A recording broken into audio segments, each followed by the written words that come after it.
ଆଗରୁ ତ 7 ଟଙ୍କା ଥିଲା, ଏବେ 8.50 ହେଇଯାଇଛି ଆଉ। 8.50 ମାନେ କଞ୍ଚା କଞ୍ଚା କେତେ କିଣୁଥିଲେ?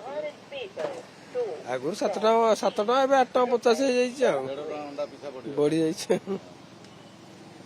କଣ ପାଇଁ ପଡିଲା କିଛି? ବହୁତ ମାଲୁମ ନେଇ। ଆଗରୁ କେତେଟା ଲେଖା ଅଣ୍ଡା ଦଉଥିଲେ? ଏଇ ଆଗରୁ ନେଲେ 20 ଟଙ୍କା 3ଟା ଦଉଥିଲେ, ଏବେ 20 ଟଙ୍କା 2ଟା 17 ଟଙ୍କା ଆଉ। 2ଟା ମାତ୍ର ଅଣ୍ଡା କଣ ନଉଛନ୍ତି? ଏକା ଅଛି ଆଉ ଖାଇବା ପାଇଁ, ଆଉ କଣ ଏକା ତ ଅଛି ଆଉ। 2ଟା ଅଣ୍ଡାରେ ହେଇଯିବ। ଏକା ଅଛି। ଆପଣ ନାଁଟା କହିଲେ? ମୋ ନାଁ ହେଉଛି ଅଲ୍ଲି, ମୁସଲିମ ଅଲ୍ଲି। ନାଁଟା ମୁସଲିମ ଅଲ୍ଲି? ହଁ। ଆଉ ଏଠି ଅଣ୍ଡା ଦୋକାନ ହେଇଛି ଆମର, ଏଠି ହୋଲସେଲିଂ ହେଉଛି, ରିଟେଲ ବି ହେଉଛି ଆଉ। ହୋଲସେଲିଂ କେତେ ଟ୍ରେ? 30ଟାକୁ କେତେ? 30ଟାକୁ ଏଇନେ ଏବେ 230 ଟଙ୍କା ଚାଲିଛି। ମାନେ ଗୋଟାଏ ପିଛା କେତେ ପଡିଲା? ଗୋଟେ ପିଛା ପଡ଼ିଗଲା 7 ଟଙ୍କା 66 ପଇସା। ରିଟେଲ ବିକ୍ରି ହେଉଛି 8 ଟଙ୍କା 50 ପଇସା। ସିଝାରେ?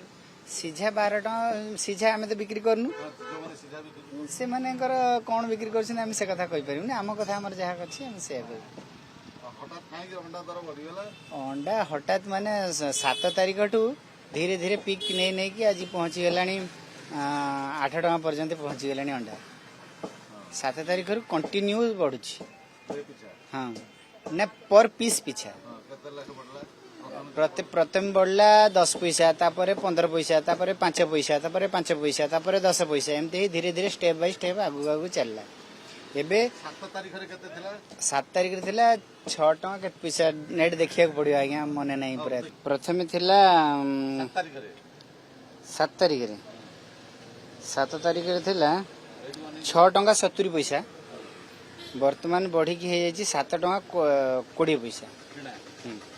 ନା ନା କିଣା ନାହିଁ, ସେଟା ନେଟ୍ ରେଟ୍ଟା ପ୍ଲସ୍ ଗାଡ଼ି ଭଡ଼ା ଫେୟାର ପଡ଼ିକି ଆମକୁ ପଡ଼ିଯାଉଛି 7 ଟଙ୍କା 70-80 ପଇସା ପଡ଼ିଯାଉଛି। ସମଥିଙ୍ଗ ଆମେ ଟ୍ରେରେ ବିକ୍ରି କରୁଛୁ 7 ଟଙ୍କା 66 ପଇସା ବିକ୍ରି କରୁଛୁ। ରେଜାରେ ବିକ୍ରି କଲେ 8 ଟଙ୍କା 8 ଟଙ୍କା 50 ପଇସା ଏମିତି ବିକ୍ରି ହେଉଛି ଆଉ। ଆପଣ ହୋଲସେଲିଂରେ ବିକୁଛନ୍ତି? ହୋଲସେଲିଂ ରେଟ୍ ଅଲଗା ଅଛି, ରିଟେଲ ରେଟ୍ ଅଲଗା ଅଛି। ହୋଲସେଲ ରେଟ୍ରେ ଆମେ ବିକ୍ରି କଲେ ଅଣ୍ଡା ପର ପିସ୍ ପଡ଼ିଯାଉଛି 6 ଟଙ୍କା 66 ପଇସା, ଆଉ ରିଟେଲରେ ବିକ୍ରି କଲେ 8 ଟଙ୍କା ବିକ୍ରି କରୁଛୁ। 8 ଟଙ୍କା 50? ଆଜ୍ଞା 8 ଟଙ୍କା ବିକ୍ରି କରୁଛୁ ଆଉ। ଯିଏ ଗୋଟେ ଦିଟା ନେଲା ସେ ଜରି ଆମକୁ କିଣା ପଡ଼ିଯାଉଛି, ସେ ସବୁ କଷ୍ଟ ଲଗେଇକି ଆମକୁ ପଡ଼ିଯାଉଛି 8 ଟଙ୍କା 50 ବିକ୍ରି କରୁଛୁ। ଗୋଟେ ଦିଟା ନେଲେ, ଡର୍ଜନ ନେଲେ 100 ଟଙ୍କା।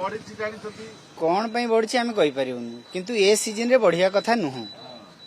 ଯେହେତୁ ଆମର ଶୀତ ଦିନରେ ବଢେ, କାହିଁକିନା ଅଣ୍ଡାର ଚାହିଦା ଅଧିକା ରୁହେ, ସେଥିପାଇଁ ପ୍ରତ୍ୟେକ ଲୋକ ଅଣ୍ଡା ପ୍ରତି ଚାହିଦା କରନ୍ତି। ଅଙ୍ଗନବାଡିଠୁ ଧରି ସ୍କୁଲ ଆଉ ମେଡିକାଲ ସବୁ ଅଣ୍ଡାର ସମସ୍ତଙ୍କର ଦରକାର ହେଉଛି, ଯେହେତୁ ସେମାନେ ଅଣ୍ଡା ଅଧିକା ଚାହିଦା କରନ୍ତି ଶୀତ ଦିନେ ଖାଇବା ପାଇଁ। କିନ୍ତୁ ଖରାଦିନେ ଏବେ ଧୀରେ ଧୀରେ ବଢିକି ଆଜି ଅଣ୍ଡା, ହଁ ବର୍ଷା ଖରା ଦିନଠୁ ବଢିଛି, ଟିକେ ବର୍ଷା ଏଇତ ହେଲା ଏବେ ଆଉ, ସେଥିପାଇଁ ଅଣ୍ଡା ରେଟ୍ କାହିଁ ଏବେ ତ 2 ଦିନ ହେଲା ସେମ୍ ଅଛି, ବଢିନି। ବଢିପାରେ କି କମିପାରେ ସେଟା ଆମେ ବି କହିପାରିବୁନି। ଆମେ ଯୋଉ ଅନୁସାରେ କିଣିବୁ ସେ ଅନୁସାରେ ବିକ୍ରି କରିବୁ। ଅଣ୍ଡା ହେଇଗଲାଣି 15-20 ବର୍ଷ ହେଇଗଲା ଆଜ୍ଞା। ଏବେ ତ ଅଣ୍ଡା କଣ ରେଟ୍ ବଢି ଯାଇଛି, ଆଗରୁ କିଣୁଥିଲି 180 ଟଙ୍କା 30ଟାକୁ, ଗୋଟେ ଟ୍ରେରେ 30ଟା ରହୁଛି, 180 ଟଙ୍କା କିଣା ହଉଥିଲା, 180-90 ଟଙ୍କା କିଣା ହଉଥିଲା। ଏବେ କଣ ଆଜି ଶୁଣୁଥିଲି 230-40 ଟଙ୍କାରେ ବିକୁଛନ୍ତି ମାନେ। ଆମେ ହୋଲସେଲ ରେଟ୍ ପ୍ରାଇସ୍ ରେ ପାଉଛୁ, ମାନେ ଗୋଟା ହେଇଗଲାଣି ଏବେ 7 ଟଙ୍କା ପଡିଯାଉଛି ଗୋଟେ କିଣା, 66 ପଇସା କିଣା ପଡୁଛି। ଭାବନ୍ତୁ ଆମେ ଚିକେନ ରେଟ୍ ଆଉ ମଟନ ରେଟ୍ ତ ବଢିଆ କଥା, ଗରିବ ଲୋକ ଅଣ୍ଡା କିଣିକି ଚଳେଇ ଦେବା କଥା। ଦେଖିଲା ବେଳୁ ଏଠି ତ ୟାର ଉପରେ ତ ଅଧିକା ରେଟ୍ ଆଉ, କଣ କରିବ ଗରିବ ଲୋକ ଗୋଟେ, ସେ କଥା ଭାବନ୍ତୁ ଆଉ।